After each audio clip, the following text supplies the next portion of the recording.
Hi YouTube. This video is going to be a little bit different than my other ones. It is not a bowling focused video, although I'm going to talk a fair bit about bowling, but I'm going to instead cover a topic that's pretty important to me. I hope you stick around and watch it.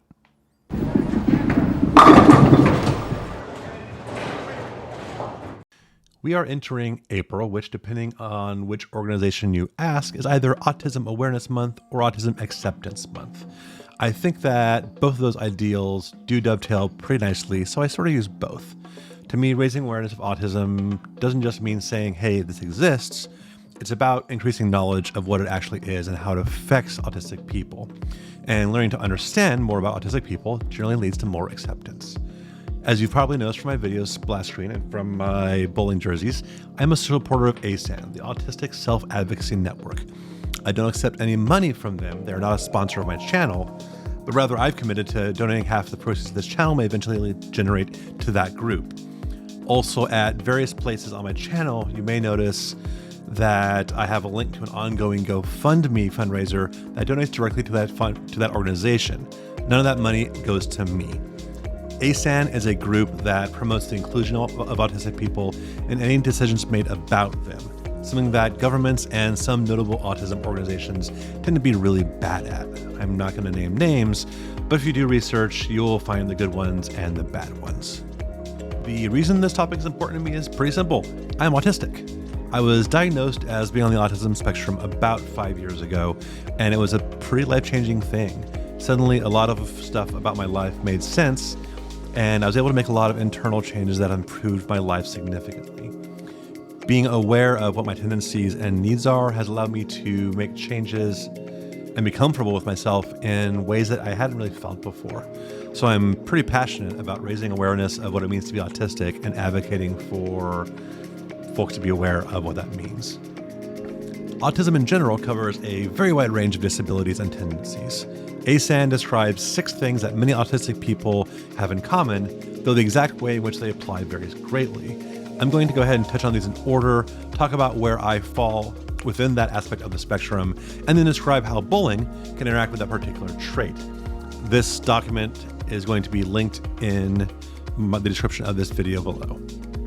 First, we, meaning autistic people, tend to think about things in different ways. We can very easily develop strong interests in odd or obscure things, or be intense problem solvers, or we get absorbed into thought and ignore the outside world for a bit. We can also suffer from an extreme need for routine and can greatly dislike surprises. Executive function difficulties are common as well. This causes issues with starting or finishing tasks or just making decisions. For me, a lot of these things apply. Bowling is currently a mildly obsessive interest for me, which is great. There are a lot of little techie details and bowling balls to obsess over, and thinking over the minutiae of technique and how it could apply to my game is a common pastime.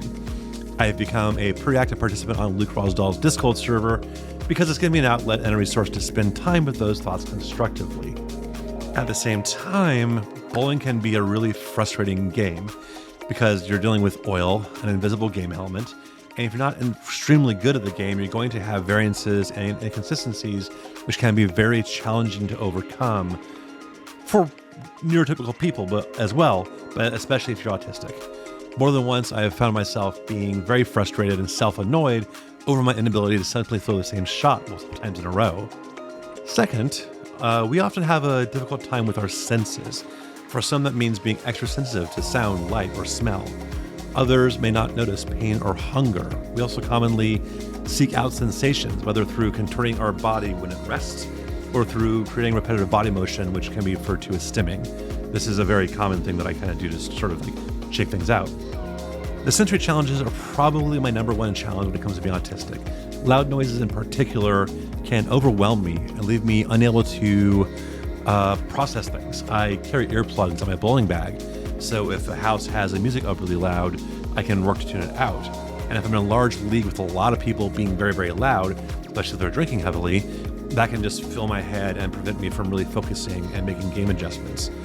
I also have a lot of issues with being hyper-aware of my body, which in theory can be really good at helping with things like getting a good release, but can also really distract me if I have like minor pains or even just not having my shirt fit quite right.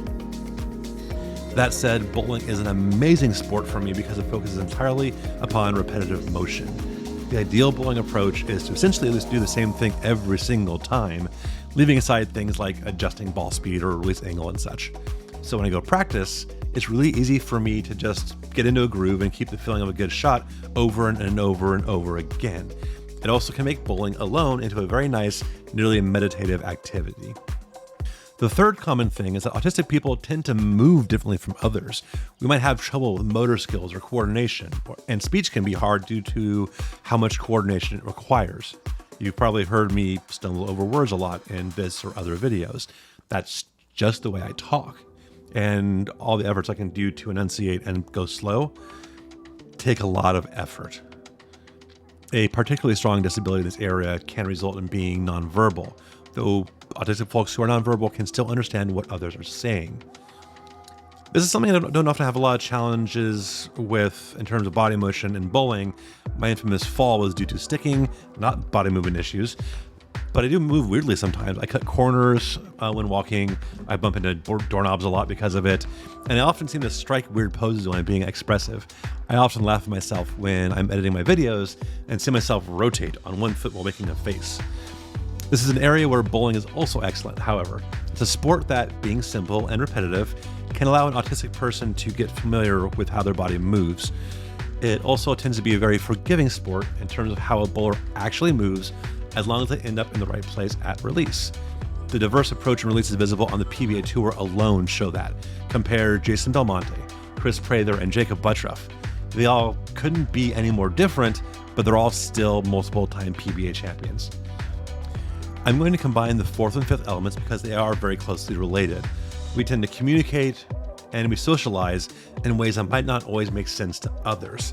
Not every autistic person is totally verbal, or they can use words in which they don't always match up with how typical folks use them.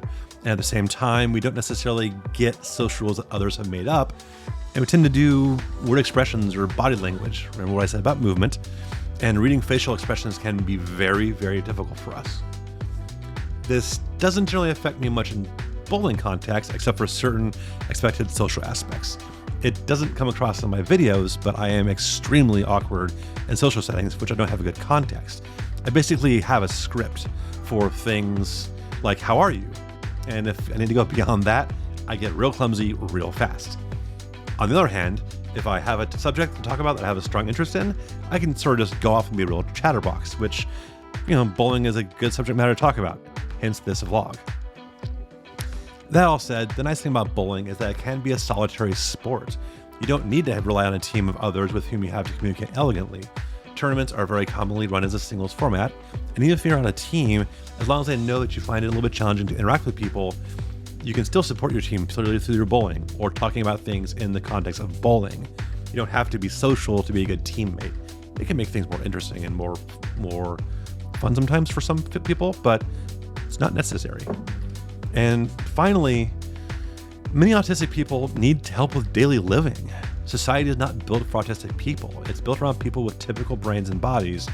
So if you don't fit in those places easily, it takes a lot of energy to manage that.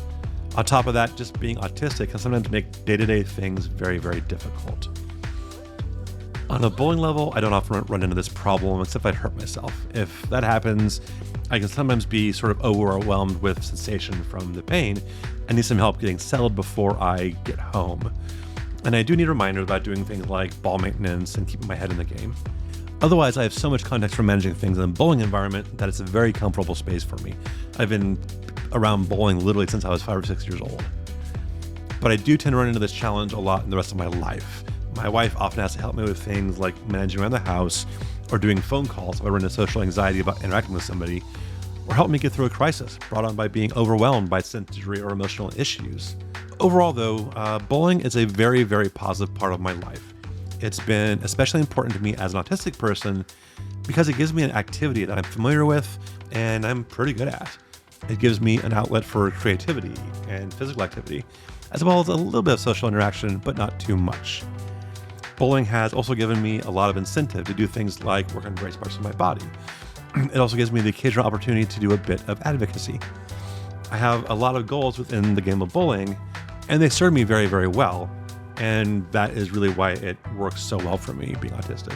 It gives me focus and a routine to follow. So if you're autistic, or if you're a parent or partner of an autistic person, I would absolutely recommend that you or they consider getting seriously into bowling. It provides a wonderful activity that can help someone build a routine, build confidence, get to know one's own body, and keep active. These are all things that can be good for anybody, but especially for people who are on the spectrum. If you have questions about anything that I talk about in this video, please feel free to ask me in the comments. But do bear in mind that I am not a mental health professional. If you think you might be on the spectrum, especially if you identify with some of my own experiences, I can point you to some good resources, such as the ASAN website at autisticadvocacy.org. But a diagnosis is something you should absolutely discuss with a therapist or psychiatrist. They know how to ask the right kinds of questions to guide you to finding the right way to handle the particular challenges that you may face. So, thank you very much for taking the time to watch today. I appreciate your interest in this topic, which is very important to me. And I hope that whether you're autistic or know someone who is, that it gives you some sort of insight into what it means to be autistic. As always, I hope you choose to subscribe and come back to watch again soon. Good luck and good bowling.